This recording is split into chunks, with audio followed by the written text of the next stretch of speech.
Suicídios. Lições Bíblicas Adultos. Meus irmãos, a paz do Senhor.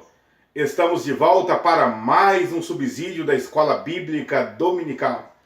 E nesse nós vamos falar sobre o perigo da indiferença espiritual. É a lição de número 9, de 2 de dezembro de 2018. Uma lição maravilhosa onde nós vamos destacar a importância da obediência e alertar para os perigos da indiferença espiritual.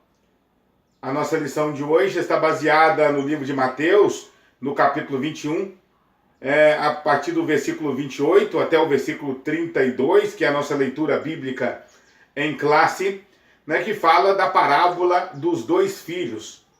O primeiro, que ao ser convocado pelo pai para trabalhar na vinha, disse que não iria, mas depois arrependido foi. E o segundo, ao ser convocado pelo pai, diz que iria. Prontamente recebeu o convite, mas acabou não indo trabalhar na vinha. Essa lição é uma lição onde nós vamos ter a oportunidade de ver que as pessoas elas observam muito mais o que nós fazemos do que aquilo que nós falamos. Já dizia São Francisco de Assis, o monge franciscano, fundador da ordem franciscana, pregue muito, se for preciso, use as palavras. O nosso comentador, aqui no ponto de interação, ele observa que a inconsistência entre o que se diz e o que se faz é um problema tão sério que afeta até mesmo a educação familiar. Os filhos, eles observam muito mais o que os seus pais fazem do que o que seus pais dizem. E observa ainda que muitos pais são surpreendidos pelos seus filhos ao serem questionados por alguma coisa que eles nem sequer estavam dando conta de que estava sendo observado pelos seus filhos. É bem da verdade que não só os pais, mas todos nós somos observados no nosso dia a dia.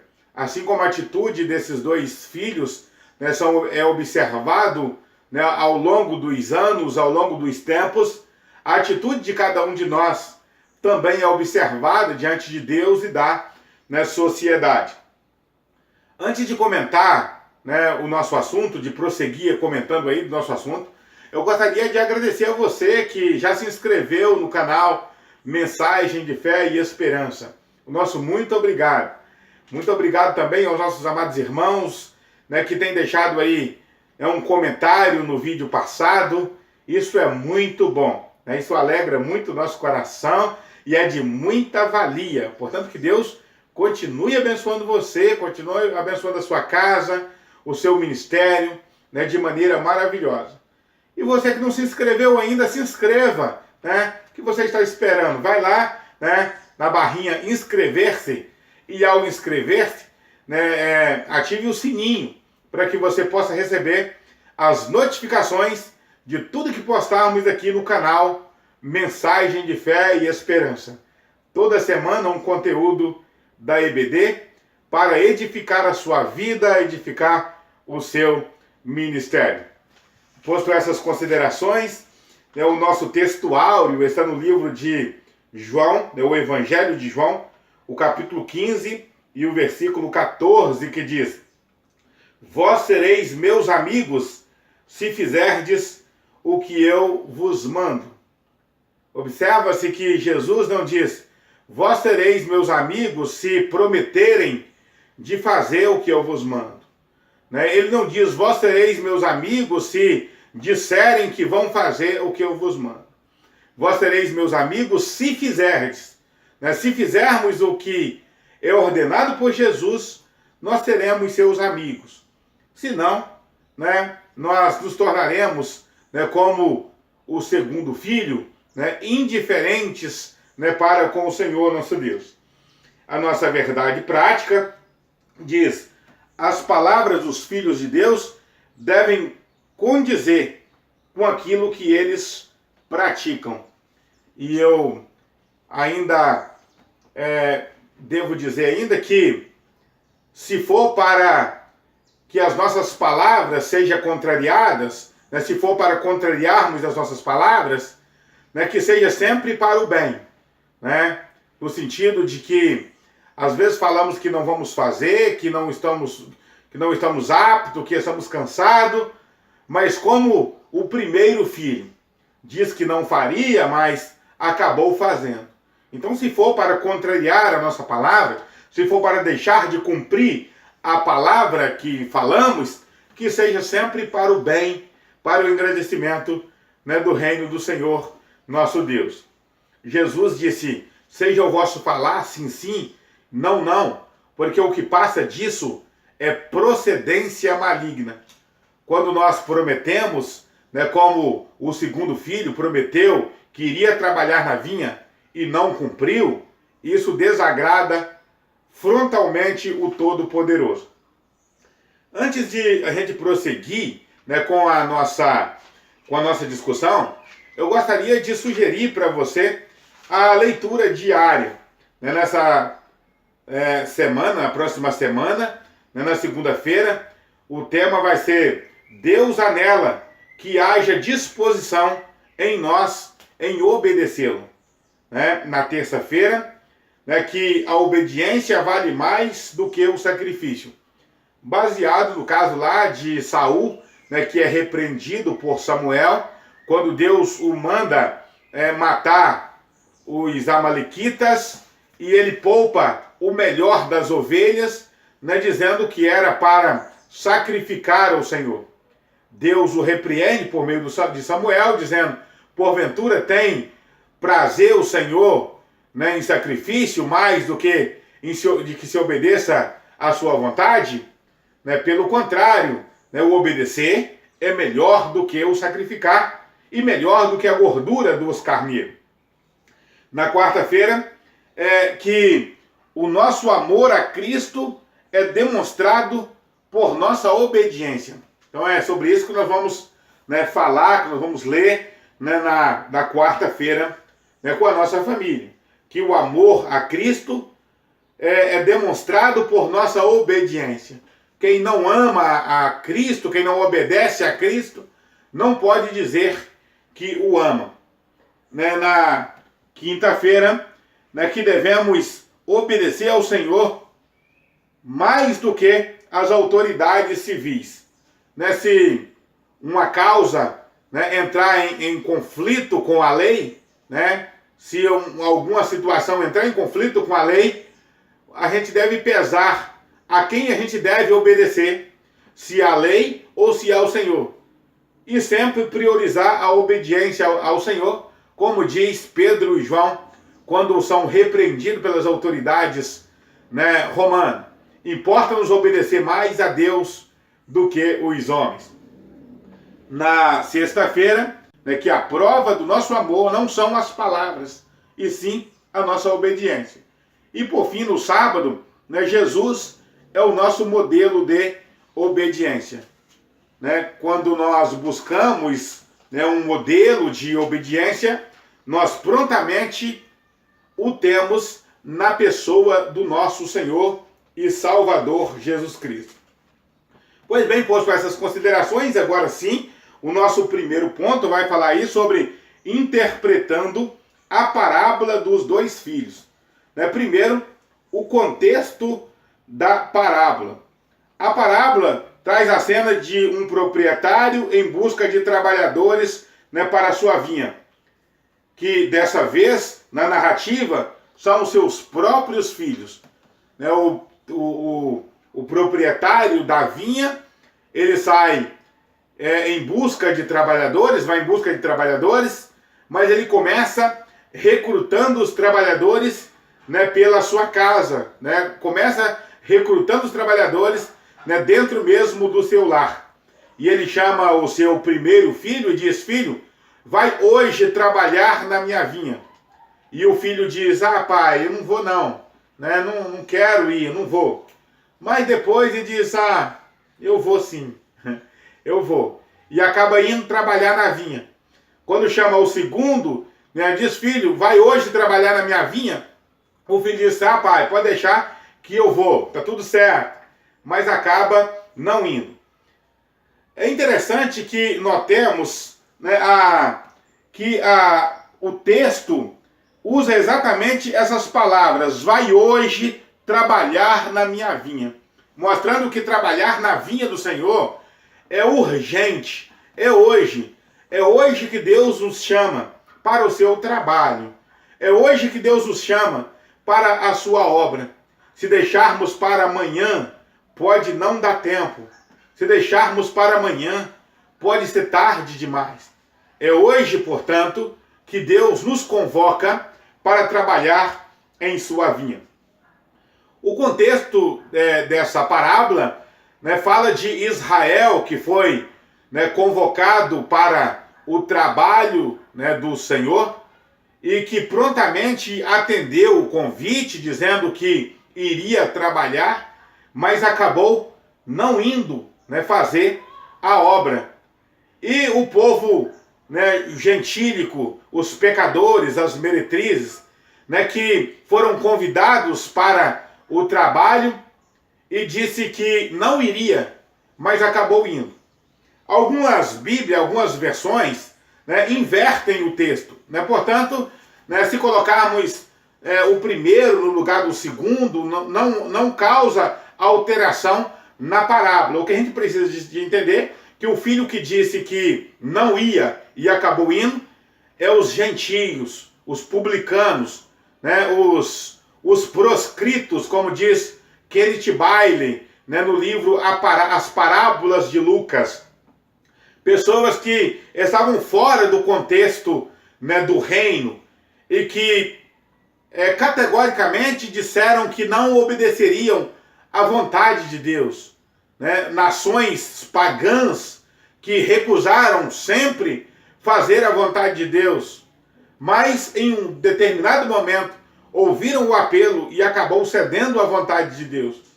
Enquanto Israel, né, sempre se prontificou a fazer a vontade de Deus, mas nunca fez. Né? Lembra-se que quando Moisés desce do Monte Sinai, né, com as tábuas da lei, né, que o seu rosto está brilhando como o sol, e ele lê a lei perante o povo, fala da lei perante o povo de Israel prontamente diz, tudo quanto você diz, nós faremos. Nós obedeceremos à voz do Senhor, nosso Deus, em tudo. Mais tarde, quando Josué, né, ocupa o lugar de Moisés, eles repetem o mesmo compromisso. Nós obedeceremos ao Senhor em tudo. Né? Tudo que você falar, Josué, nós vamos cumprir. Tão somente que Deus seja com você, assim como foi com Moisés. A única exigência que nós temos é que o Senhor seja contigo, como foi com Moisés. E tudo que você falar, nós obedeceremos. Mas nunca obedeceram de fato à voz do Senhor, nosso Deus. É por isso que o Senhor Jesus diz que os publicanos, as meretrizes, chegarão no céu primeiro. Eles chegarão no céu primeiro do que os judeus. E é simples entender isso. Chegarão primeiro porque eles serão arrebatados primeiro. O povo de Israel, quando Jesus arrebatar a igreja, o povo de Israel como um todo, como massa, vai continuar aqui para o período da grande tribulação. Os gentios, né, os publicanos, as meretrizes, os pecadores, chegarão primeiro. É claro, quando Jesus fala os pecadores remidos, os pecadores que aceitaram o convite da graça. Todos nós somos pecadores, mas alguns pecadores não aceitaram o convite da graça ainda. Alguns pecadores não se renderam a Cristo ainda. Os pecadores que chegarão ao céu adiante do povo de Israel, dos judeus, é aqueles pecadores remidos, aquelas meretrizes, né, que na verdade deixaram de ser meretrizes, aceitaram a Cristo como Salvador, né, deixaram o conforto, né, dos seus pecados e renderam-se ao chamado para o trabalho na vinha. Antes de prosseguir para o segundo item, eu gostaria de dizer a você que na vinha sempre tem um lugar para mais alguém, né? Sempre tem um lugar para mais alguém trabalhar. Jesus disse certa vez, a seara na verdade é grande, mas poucos são os ceifeiros. Deus ainda busca ceifeiros, né, para a sua seara. Deus ainda recruta trabalhadores, né, para a sua obra. No segundo item aí, do primeiro ponto, o assentimento puramente verbal. É do segundo filho, né, que diz, né, eu vou, né, pode deixar comigo que está tudo certo. Ele tem um consentimento verbal, ele concorda, né, verbalmente, mas acaba não indo, né, fazer o pedido do pai ou a ordem do pai.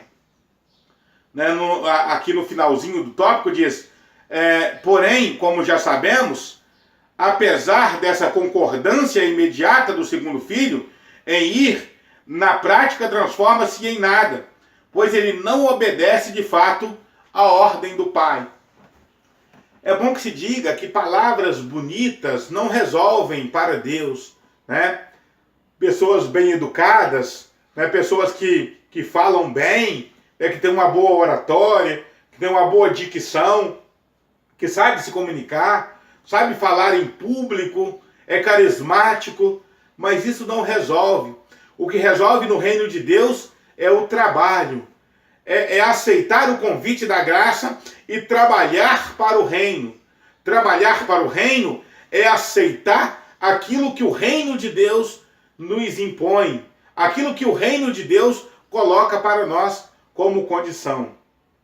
Os fariseus eram mestres nisso, né, em palavras, falavam bonito, né, tinham uma boa oratória, eram pessoas que impressionavam as multidões. Quem via um fariseu dizia, um dia eu quero ser um homem como este. Mas na verdade, eles falavam, mas não faziam aquilo que eles falavam. Por isso Jesus disse certa vez, na cadeira de Moisés estão os escribas e os fariseus. Fazei o que eles dizem, mas não praticai o que eles praticam, né? Fazei o que eles dizem, porque eles diziam o certo, eles falavam o certo, porque eles falavam da lei, eles defendiam a lei, mas eles não praticavam a lei. Eram pessoas que tinham um assentimento verbal em relação à lei, mas na prática eles não cumpriam com a lei. Né, o profeta Isaías, né, usado por Deus, ou Deus usando o profeta Isaías, diz, esse povo me honra com os lábios, mas o seu coração está longe de mim. O seu coração consente com a minha palavra, né? Aliás, os seus lábios consentem com a palavra, mas o coração está longe, né? O terceiro item aí, a negação verbal. Apesar de o primeiro filho oferecer ao pai uma resposta negativa, não quero, e de ter se recusado a obedecer a ordem num primeiro momento, o texto esclarece com uma adversativa, mas em seguida, né, do verbo metalomenai, mas em seguida foi. Esse texto diz que o filho, esse primeiro filho, que diz que não ia, ele entristecido foi, ou arrependido foi. A palavra arrependimento significa mudança de mente e de coração, né? Mudança de mente e de coração. Uma disposição em fazer aquilo que se deve fazer. Não daquilo que falamos que vamos fazer, mas fazer aquilo que se deve fazer. O nosso último item, aí, o quarto item, uma adesão operativa. vimos que a mesma ordem do pai obteve resposta diferente. De fato, os dois filhos representam de forma emblemática dois tipos de atitude, né? O primeiro mostra uma atitude operante, aquele filho que, mesmo dizendo o contrário, mas ele tem uma atitude operante. Aquela pessoa que diz, esse ano eu acho que eu não vou trabalhar com conjunto de ciclo de oração, esse ano eu acho que eu não vou mexer com mocidade, esse ano eu acho que eu não vou trabalhar com criança, esse ano eu não quero fazer nada não, eu quero descansar esse ano. Esse ano eu não quero pegar compromisso nenhum. Mas chega no dia da nova diretoria, ele repensa as suas palavras e diz, Deus tem sido tão bom para mim, por que não fazer mais um pouco para Deus? Por que não trabalhar mais um pouco para Deus? O outro é aquele tipo de pessoa que, na vigília do 31 de dezembro, por exemplo, ele diz, esse ano eu quero fazer mais, esse ano eu vou orar mais, esse ano eu vou jejuar mais, esse ano eu vou ler a Bíblia toda, esse ano eu vou evangelizar mais. Mas basta começar o mês de janeiro e ele já esquece tudo aquilo que prometeu. Ou às vezes pessoas que aceitam cargos na igreja, né, somente para que as pessoas saem, como diz o dito popular, que as pessoas saem do seu pé. Não, pode deixar que eu vou fazer, pode deixar comigo, coloca o meu nome aí. Mas depois ele não dá conta do recado, ele não faz, porque ele tem um assentimento apenas verbal, né? Ele não tem uma fé operante, ele não tem aquela atitude, né, do trabalhador, né, que pega mesmo no trabalho da vinha e opera em prol do crescimento da obra. Que o Senhor nos ajude, meus irmãos, para que sejamos como o primeiro filho, que embora em algum momento, né, dado a nossa fraqueza, as nossas falhas, né, nós pensamos em recusar, pensamos em voltar atrás, mas depois consideramos que o reino de Deus é mais importante, né, do que o nosso conforto pessoal, né? Que a nossa atitude jamais seja como a atitude desse segundo filho, que promete fazer, mas acaba não fazendo. No nosso segundo ponto aí, né, quando as palavras não se coadunam com as práticas.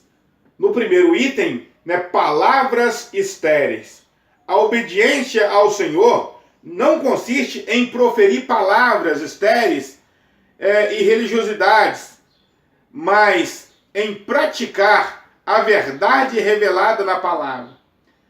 Na palavra de Deus de forma concreta e precisa. Os representantes da antiga e longa tradição judaica estavam ali diante do mestre para demonstrar de maneira bem clara o que a parábola retratava, pois não tiveram dificuldade alguma de responder à indagação de Jesus.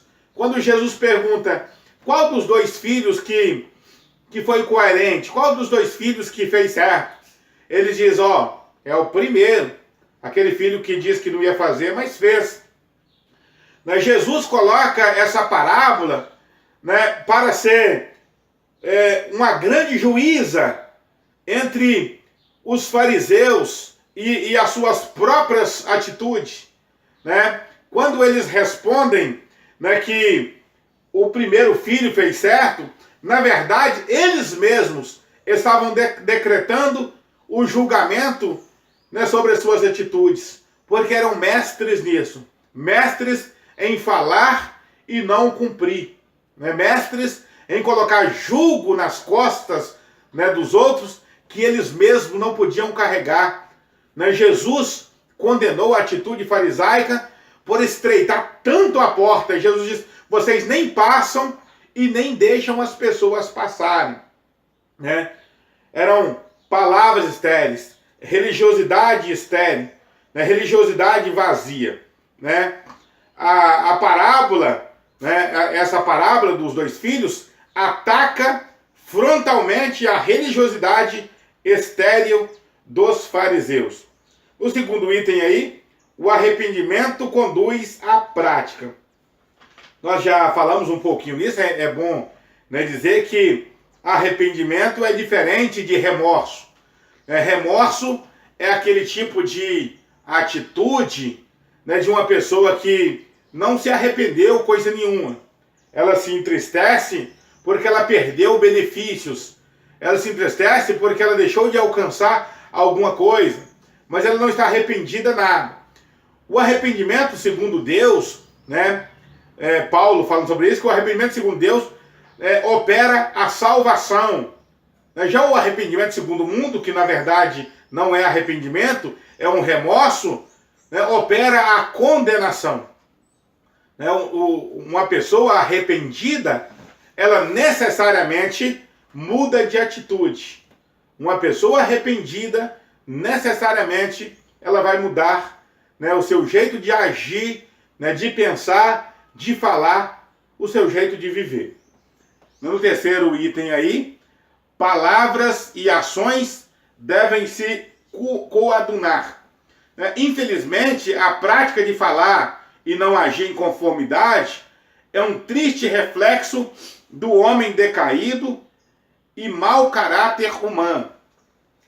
O sábio Salomão já dizia que Deus fez o homem reto, mas ele buscou para si muitas invenções.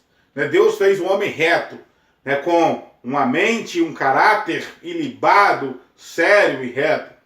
Mas depois que o homem caiu, ele não reflete mais a imagem correta de Deus. Weine Gruden, no seu livro de Teologia Sistemática, diz que a imagem de Deus no homem ficou distorcida. E as nossas palavras, nossos atos, quando não estamos alinhados com Deus, não refletem a vontade de Deus, para com a nossa vida. Mas as nossas palavras e atos devem se coadunar, ou seja, nós precisamos alinhar as nossas palavras com as nossas atitudes, porque quando nós falamos uma coisa e vivemos outra, a gente cai em descrédito.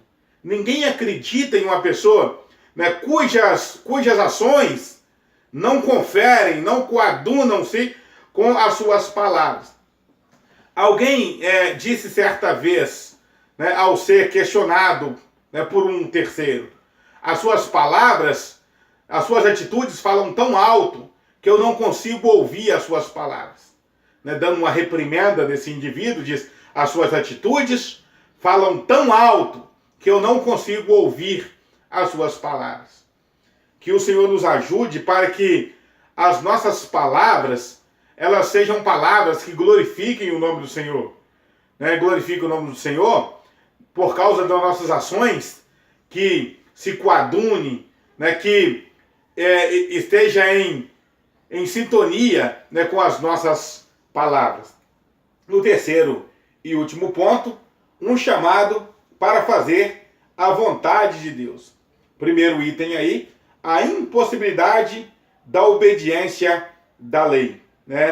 A impossibilidade da obediência da lei. O primeiro filho, ele é coerente com o que ele diz, porque ele diz que não vai fazer, mas acaba fazendo. O segundo filho, ele é incoerente, porque ele diz que vai fazer, mas acaba não fazendo. Mesmo que Israel quisesse cumprir a lei cabalmente, eles não conseguiriam cumprir a lei. A lei, na verdade, é um pedagogo, uma pedagoga, uma condutora, para levar a Cristo, que é o cumprimento fiel da lei. A lei, ela não consegue, ou seja, as pessoas não conseguem cumprir a lei cabalmente. Ninguém cumpriu a lei cabalmente, a não ser o próprio Filho de Deus, Jesus, que cumpriu a lei.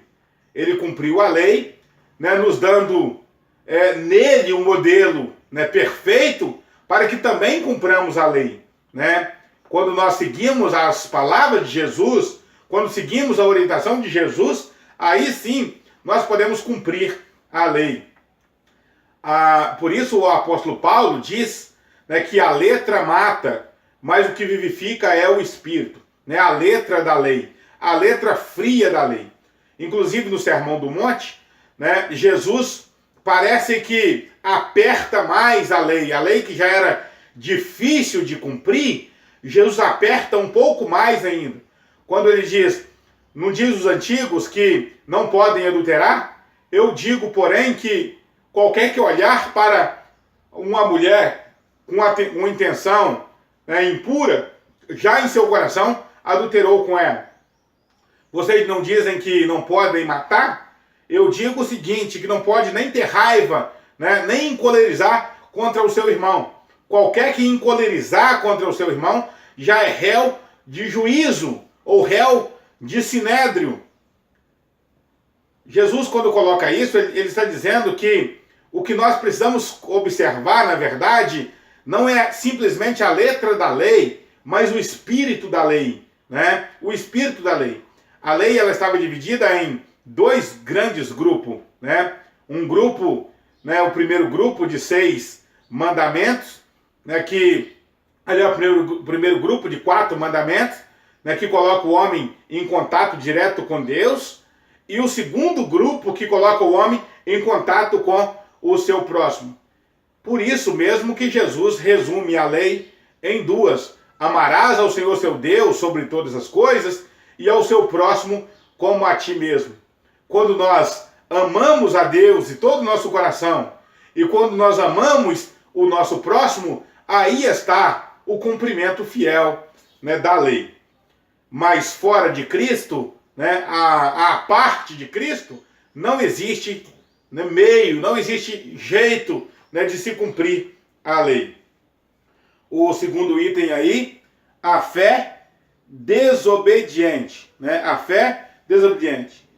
Se os religiosos são legalistas, esse segundo são os participantes, né, do que podemos chamar de graça barata, né? Nesse item aqui, o comentador fala sobre 2 grupos de pessoas, né? Fala dos legalistas que querem servir a Deus, né? Que acham que estão servindo a Deus, né, por cumprir a lei, né, por cumprir cabalmente a lei, e na verdade não conseguiam cumprir a lei, mas achavam que estavam cumprindo. E um segundo grupo que acha que, como Deus já cumpriu a lei por nós em Cristo, a gente não precisa fazer nada. A gente pode relaxar, viver uma vida relaxada. Esse tipo de atitude é o que Dietrich Bonhoeffer, né, já chamava de graça barata, e que o nosso comentador aqui vai falar também, né, sobre graça barata. Aquela pessoa que não conhece de fato a graça de Deus. Né, pessoas que acham que a graça de Deus é banal, é porque de fato não conhece a graça de Deus. O terceiro e o último item aí, o discípulo faz a vontade de Deus. Né? O discípulo faz a vontade de Deus. Em João 15:14, Jesus é enfático ao ensinar que nós seremos seus amigos se fizerdes o que ele vos manda. Né? Não é possível obedecer à lei sem receber a Cristo, pois ele é o cumprimento da lei. Nós já falamos isso aqui no nosso primeiro item. Né? Jesus é o cumprimento da lei. Então, quando nós cumprimos a vontade de Deus, automaticamente nós estamos cumprindo a lei, né? A lei no seu sentido mais pleno, né, possível. Que Deus nos ajude, que Deus nos abençoe. Eu espero que esse comentário, esse subsídio, enriqueça grandemente a sua vida, para que você possa ajudar o seu aluno de escola bíblica dominical, os professores, né, da sua igreja, da sua congregação. Que Deus abençoe você, que Deus abençoe a sua casa. Até um próximo vídeo, se Deus quiser. Se você gostou desse vídeo, deixa o seu like e também comente sobre ele. Se você gostou do conteúdo, se inscreva em nosso canal. Você também pode ver outros vídeos que aparecem aí na sua tela. Que Deus abençoe você.